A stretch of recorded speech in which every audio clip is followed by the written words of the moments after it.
Hey, this is Daniel Grove coming at you with 5 amazing Lightroom Classic tips, and at the end of the video, don't miss it, I'll be sharing with you a discount code for my brand new Lightroom Classic online course. It's amazing, you don't want to miss it. Let's get started.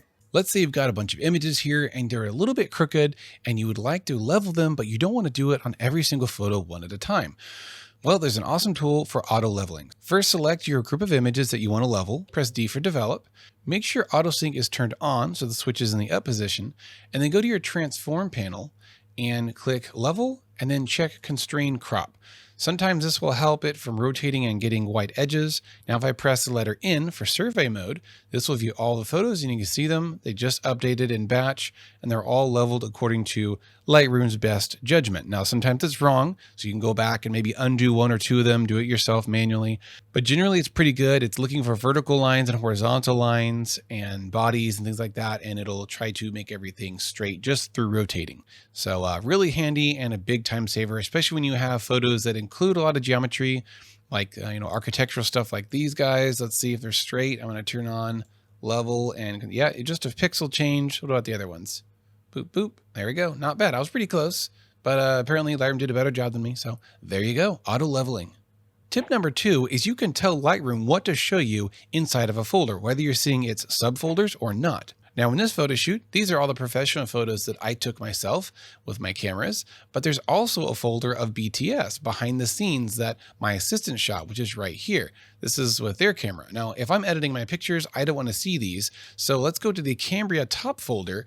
And here's the trick. Go up to the library and check show photos in subfolder, or make sure that that option is turned off, because right now I can see the photos I took of Cambria as well as the BTS, which is, these camera angles right here and mine mixed up together. So if you have a bunch of subfolders inside here and you don't want to see them, then go back to library and turn that off.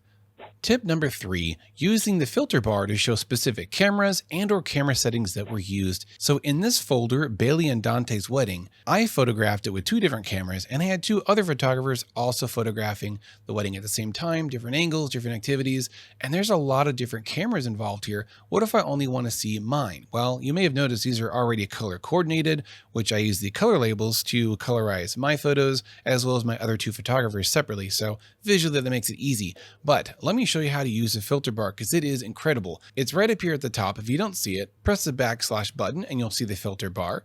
Now let's go to metadata. And right here, I already have camera selected. There's a whole bunch of other things you can add here to any of these 4 filters, which will stack up together and control what you see here in your view.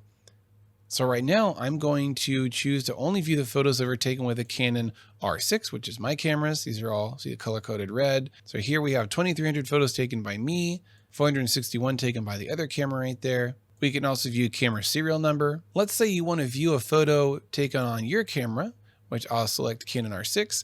And then I want to view photos that were only taken at ISO, 16,000. Here we go. I think I did those just as an experiment purely, but isn't that cool? You can choose any setting, shutter speed, focal length, all these things that your camera stores in your raw files. You can filter based on them to view exactly what you're trying to find. Very handy when you need it. Tip number 4 is using survey mode, which I actually did earlier on accident because it's so handy. I use it all the time. When you have a group of photos selected, let's say you've batch edited them and you want to see just those photos, press the letter N and this will go to survey mode, which hides all the other photos in your folder and it only shows what is selected. Now, if I press Control and deselect one of these photos, then it's gone. So you could use that for culling, I suppose, but I usually use this when I'm batch editing. In fact, I can go over here and use my quick develop where I can see all the photos at the same time. And because I have my sync switch turned down here, now any change I make will go across all the photos instantaneously and I can see them all in one place right in front of me. If you want to go back to the normal grid view, just press G. Tip number 5, this might be the very best one. You could make a collage in Lightroom. Did you know that? Well, you're about to. So first, I'm going to go up here where you can change your module and let's go to print. Now over here on the left, under your template browser, you should have a number of presets which you can select from. These, as you can tell, have different arrangements of photos. You can make them custom. You can also download some for free. You can probably buy them as well. But we want to find a collage that has a lot of spaces I think this one is pretty cool. Now to actually add the photos in here, you have to open up the film strip on the bottom and you can basically just drag and drop stuff. All right, and definitely want to have the bride and groom in the center. There we go. Now these are horizontal ones, so there's going to be a lot of cropping going on. All right, cool. If a photo crops badly, hold Control, and that allows you to pan and move your photo around inside that frame. Very cool. Now you've got a ton of options over here, like background color and, you know, what the cells look like.